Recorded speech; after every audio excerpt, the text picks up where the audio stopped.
On today's episode, we've got Elon Musk working with the Ukrainian government as they resist Russian invasion, Giga Berlin approved for production on 500,000 vehicles, Panasonic will open a new US battery plant to make 4680s for Tesla, and Elon Musk invites the auto unions to hold a vote in Fremont. So, let's get going.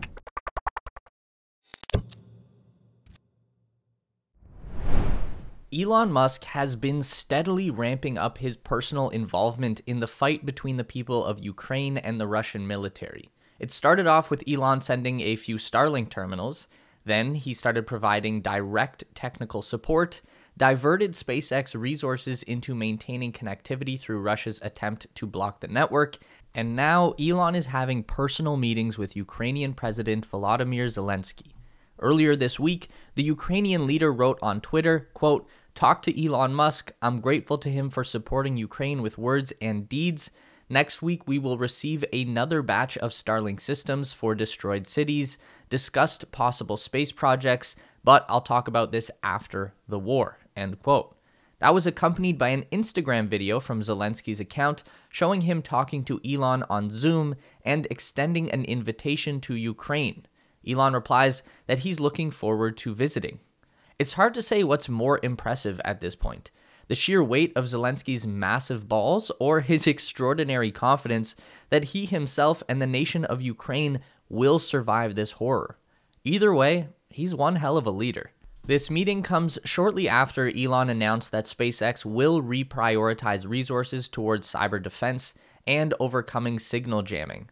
He added that this will cause slight delays in Starship and Starlink V2 satellites, implying that resources are being diverted away from new product development and their focus put on maintaining Starlink service over Ukraine. Elon has said that all Viasat terminals in Ukraine were rendered permanently unusable by Russian cyber attacks. Elon followed up by tweeting, "Some Starlink terminals near conflict areas were being jammed for several hours at a time. Our latest software update bypasses the jamming." This story goes back to what feels like forever ago on February 28th, when Ukraine's vice prime minister tweeted at Elon asking him personally to provide Starlink stations.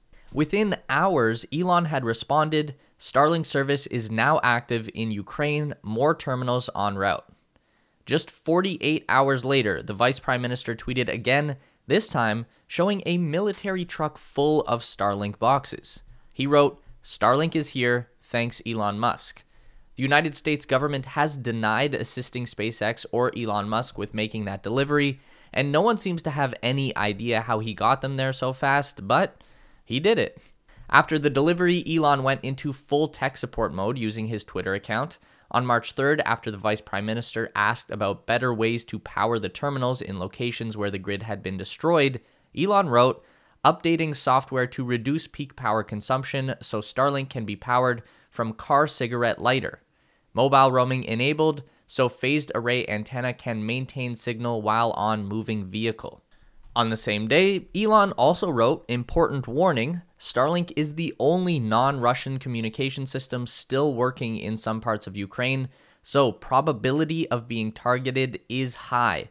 Please use with caution." He clarified that by saying, "Turn on Starlink only when needed and place antenna as far away from people as possible," adding, "Place light camouflage over antenna to avoid visual detection," and then answered a question that the dishes can be painted as long as the paint contains no metal particles. The last update that we've seen from Elon on the matter is his response to calls that Starlink should block Russian news sources from their network. He says that Ukraine has not made that request, but some governments have. In another tweet, Musk said that Starlink would not block Russian news sources from its network unless at gunpoint, adding that he was, quote, "sorry to be a free speech absolutist." Okay, we can finally say it for sure this week. Tesla's Gigafactory near Berlin has been granted final environmental approval by the local government. An official document confirming the update was published by the state of Brandenburg, outlining the next steps that Tesla needs to take to start vehicle production in the factory. The state of Brandenburg says in their release The project, which was approved with the 536-page decision, includes the plant for the production of up to 500,000 vehicles per year, aluminum smelting plants, and an aluminum foundry, plants for surface treatment, heat generation, and storage. The facility also includes battery cell production, an operational wastewater treatment plant, a fire brigade equipment house, a high bay warehouse, as well as laboratories and workshops. So, there we have it. After 2 years of navigating the German bureaucracy, Tesla is ready to go with production. And as baffling as this whole production may have been for us to watch, by German standards, this approval was completed in a very fast manner. So, count ourselves lucky. However, while Giga Berlin's final environment approval has been secured, Tesla still has to ensure that it meets the state's requirements for operation. These are highlighted by the mammoth size of its approval documents, which comprise over 23,700 pages in 66 files. These identified more than 400 provisions that Tesla must abide by, involving topics such as requirements for groundwater protection, as well as water saving and wastewater reducing measures, species protection measures, limit values for air pollutants, and regulations on their measurement, as well as occupational safety requirements. Other specific rules on the plant's operations, particularly with regards to how it affects the area's groundwater, were also highlighted in the press release. The state noted that Tesla may now start or continue with the further construction of Giga Berlin, and that objections to the project now have no suspensive effect, which is good news because as part of the approval process, the notice of approval must be published and posted for local residents to inspect. And of course, because this is Germany, that will open up yet another window for objections to be filed.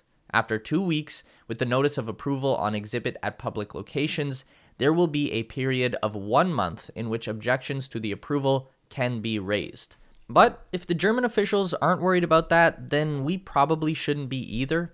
Tesla has already posted over 50 new job openings in Berlin since the approval notice, so I'm guessing smooth sailing ahead to the official grand opening and first delivery party at Giga Berlin later this month. Panasonic is reportedly planning to build a large battery cell factory in the United States to supply Tesla, according to a new report from Japan. We know that Tesla and Panasonic have a long history of working together on cell design and manufacturing. The two companies partnered on the first Tesla Gigafactory in Nevada to mass-produce battery packs for Tesla vehicles. It appears like the new cell facility will be a standalone Panasonic factory, but will be dedicated to producing Tesla's 4680 battery design. Japan's public broadcaster NHK reported Panasonic Corp is looking to purchase land in the United States for a mega factory to make a new type of electric vehicle battery for Tesla Inc. They also write that Panasonic is looking at building the factory, which will cost several $billion in either Oklahoma or Kansas for their proximity to Texas, where Tesla is preparing a new EV plant. Prior to this report, Panasonic had confirmed that they would start mass production of the Tesla 4680 cell by March 2024. The new factory, in combination with Tesla's existing 4680 pilot plant in California and the cell production line under construction at Giga Texas, will lead to a massive availability for battery cells in the coming years.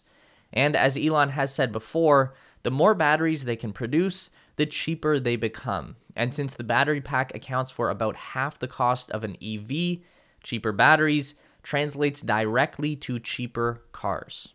After a long history of being labeled anti-union and even accusations of union busting, Elon Musk invited the United Auto Workers Union to his plant in Fremont, California, where they can allow workers to vote on union membership.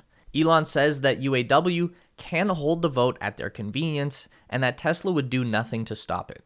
This comment actually came from Elon in response to Gene Simmons. Yeah, that Gene Simmons, the one from Kiss with the giant tongue. It's a weird reality we live in. But anyways, the former bassist from Kiss urged US President Joe Biden to recognize Tesla even if its workers are non-union, and Elon Musk later highlighted that ultimately the real challenge for Tesla is that the Bay Area has negative unemployment. This meant that if Tesla didn't treat its workers well, its employees would simply leave for better jobs. This is a definite power move from Elon because he's developed a reputation of being anti-union. Even if that's not actually the truth, that's how people see him. I think the most anti-union thing Elon has ever said was something along the lines of, why pay union dues when Tesla already offers high wages, stock options, and health insurance? If workers choose to unionize, they would lose access to lucrative stock options that have already made some Tesla production line workers into millionaires. And that's not a threat from Elon Musk taking away the options. It is a UAW policy that no union member can receive stock options from their employer. Even putting that aside, securing a successful union vote among Tesla's Fremont factory employees might be quite tricky. The UAW has a long history in the Fremont plant, having represented employees in the factory from its days as a GM plant all the way to its days as NUMMI, which was a joint venture of GM and Toyota. Of course, membership in the UAW did nothing to protect workers' jobs after Toyota pulled out of the facility and GM chose to shut it down. During a meeting between UAW officials and Fremont workers, discussions became so heated that a fight nearly broke out. Many of those same workers who lost their jobs with GM and Toyota were given positions with Tesla when they took over the abandoned factory. Tesla pays a higher average wage to their production staff than any other major automaker. So this should be an interesting development. More than likely, the UAW will ignore Elon completely, but if they do bring it to a vote, then we should get some very interesting results. Don't forget to give this video a thumbs up today if you liked it. That is so important for getting our content out to more people. If you enjoy the content, then you'd probably also enjoy our weekly newsletter, so sign up with the link down below at theteslaspace.com. A huge thank you to all of our Patreon supporters who are listed on the screen now.